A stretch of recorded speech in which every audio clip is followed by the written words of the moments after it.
Hey guys, let's talk about how to get gigs as a musician and how to do that in a way where you start making some money.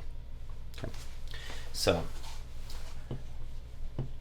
there's going to be 3 different paths, I would say, if you're an instrumentalist. Like you just play guitar, you only play guitar, you only play bass, only play keys. You're a singer that only sings. You only sing. You don't play an instrument. You don't accompany yourself. And then there's this singer that can play. So you can accompany yourself. You could do a solo gig. I guess the singer can do one too, but it ends up being more of like a karaoke situation. Okay. All 3 of these. I don't even know if we need a whiteboard for this, but I like to put it out. All 3 of these. Step 1. You're going to go see other bands or other people. You're going to go. You're going to go see them. That's for everybody. It's doing the same thing. And you're going to make friends with them. You're going to say, hey, I love your band. If you ever go out of town or you need someone to cover your guitar spot, I'm your guy. I love this style. I'm good at this style. And I would love to play with you guys. Be honest. Don't be fake. Like, don't go see some 80s band even though you know you don't do that. Say it to the bands you want to work with, because that's going to end up being, we're going to talk about this later, your community. I mean, my writing is really bad, but that says community. Community is going to make a huge impact on your ability to keep playing gigs, okay? I don't know why I'm so excited about that. Because most people are in their house alone going, what's wrong? What's wrong? We need your tribe. You need your tribe, okay? So if you're into blues, go see bands. Blues bands that you like. Tell them, dude, I will play with you guys. You're so good. I would love to do it. If you're a singer, it's the same thing. Instrumentalist, you could go to solo gigs, and if somebody's playing, you'd be like, hey man, you sound great. If you ever need me to cover this, then I could do that for you. The next step, well, this kind of applies to the singer-songwriter or the singer-instrumentalist, or these 2 that have their own band. So these 2 that maybe they're in a band together. That's a great idea. Split up the work. It's usually not like that. It's usually one person doing the booking and driving the tour bus and writing the songs. Okay, we'll come back to that. It's going to seem really obvious to you guys.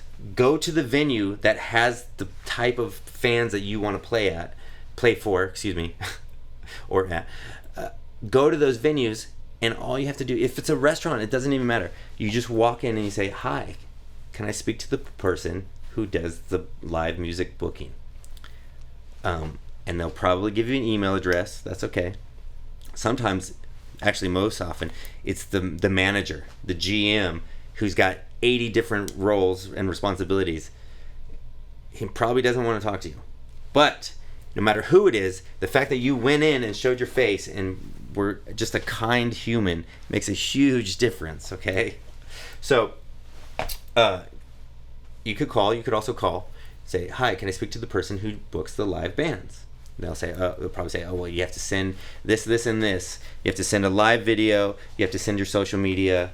They'll tell you what to send to their email or whatever. And then you have to follow up on that. And, 9 times out of 10, they don't call you back. But there's a way to get around that. You still have to do that first step. That's called just sticking your neck out. You got to do it. And it's especially easier with a singer-songwriter. I keep saying singer-songwriter. I mean a singer that is solo act. Basically, you can play an instrument and accompany yourself. It seems like there's more places to play, and there's like a lower barrier to entry. Like the GM that's running the bar doesn't want to wade through 80 videos of a bunch of crappy cover bands. Okay? So that actually brings me, let's just talk about a side note. I make live videos with high quality sound. The sound is more important than the actual video of the bands that I'm trying to book. So I have a acoustic trio, and we are working a lot. And I have to give some of the credit to these videos where I made where I actually went into the studio and they mic'd everything and we just played live, so that the YouTube link that I send them is just a killer sound. You want it to jump out of the speakers. So many times people say, hey man, can you send this video to so-and-so so that they could book my band? And it's a phone video with all this echoey, it's super far away, even if it's not grainy, that's not going to make an impact. People want to feel like it's professional. So even if your band isn't that good, if you recorded your live video professionally, the bass is coming through the speakers, everything sounds good, makes a big difference. That's a little side note for your booking emails. You know, the biggest thing is this community situation. So let me give you an example. I wasn't booking my own band, and I wasn't really doing my own thing. I wasn't going to Europe, but I wanted to play more. I wanted to just keep my chops up and play more. Here in Nashville, there's a pretty cool rockabilly community, and this killer band, Hillbilly Casino, the singer, he does a monthly jam at Eastside Bowl, Rockabilly Jam. He calls it the Rockabilly Roundup. So I just started going to this thing, and that's kind of where my people are. You know, a bunch of pompadours and a bunch of people playing twangy Gretches and Telecasters, and it made a huge impact because I just made friends with a bunch of people. And so then I started playing. I met a great piano player. I just met all these awesome musicians who do the thing that I really love. I don't know if there's an 80s jam. If your thing is like 80s music, that's a whole nother bag, but back when I was living in LA, there was a rock jam in Sherman Oaks, and people would just show up and play freaking Alice in Chains. It was cool. I didn't really get the community vibe when I lived in LA. It just seemed like everyone was kind of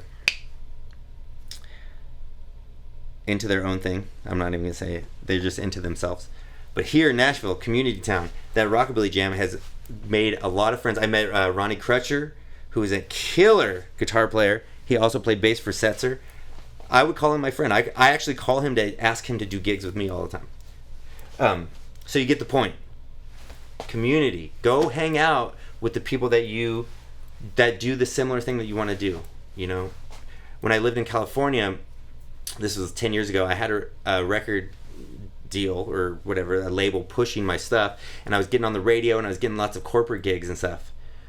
But I did not become friends with this like California country community. I knew the people, but I wasn't like in with them. I was like on the periphery, and maybe there was like a jealousy thing, or it was just like a weird situation. But a lot of the country venues I just couldn't get in at, and these bands, a lot of the same bands, were all friends, and a lot of them became the booking managers for these different restaurants and bars, and I just couldn't get in. I mean, I just wasn't part of that clique, and I could take responsibility that I didn't really try because I was too busy. Maybe I was the problem, the LA problem. I was into my own thing, but I had a label pushing me, and I was flying to Nashville all the time, so it wasn't like I was just trying to meet people. I felt like my star was already rising, so hanging out in my small town and going to gigs wasn't really happening. I was also in a very, very unworkable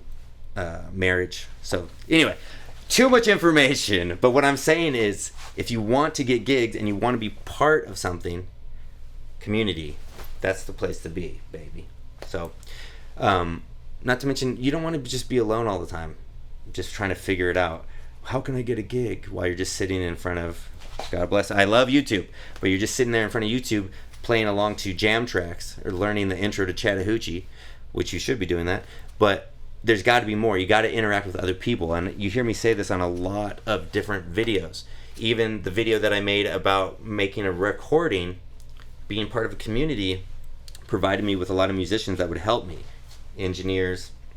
It's about going out and becoming friends and really contributing to people who do what you do, and you got to support each other. I know that sounds like so cliche, but it really makes a huge impact. When I lived in Hawaii and I had my punk rockabilly band, anytime I played, like 200 teenagers would show up and just rock out with us. All the bands knew each other. We borrowed each other's gear. It was an incredible community, and that is more impactful than just having a good band. It was that you knew all the bands, and we all got gigs together because we could help each other. It's not a competition. I know it probably feels like that sometimes, but like I don't know who said this, probably the Buddha or something like that. Lighting a candle doesn't take anything away from another candle, okay? So go out there, meet people that do what you do, become friends with them, brainstorm together, get some gigs. And also, don't be scared to just pick up the phone or walk into a place and be like, yo, who books the live music? How can I... be more polite than that, but say, hey, can I please speak to the person that books the live music? And then when it's time, send them something high quality. It doesn't matter if it's your phone video and you're like, say you're the solo act. You don't have to, you can just record a great phone video at home as long as there's not a bunch of background noise. If you're good, it will work. Anyway, appreciate you guys watching this video, and please subscribe. Hit me with a comment for a question. Keep playing, you guys. Keep making that music.